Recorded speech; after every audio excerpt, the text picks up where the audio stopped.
वो विदुर जी को भगवान कैसे मिले, हम ये कथा सुनना चाहें। ये प्रसंग आप हमको सुनाइए। भगवान सुखदेव कहते, राजा यदा तु राजा स्वसुतान साधु पुष्णन् धर्मन् विनष्ट दृष्टि।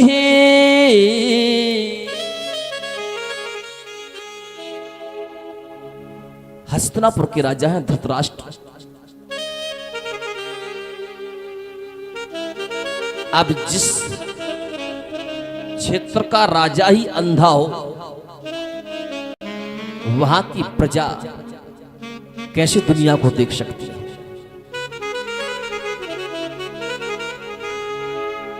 एक बार धृतराष्ट्र के सामने विदुर जी चले गए। विदुर जी मंत्री पद पर थे।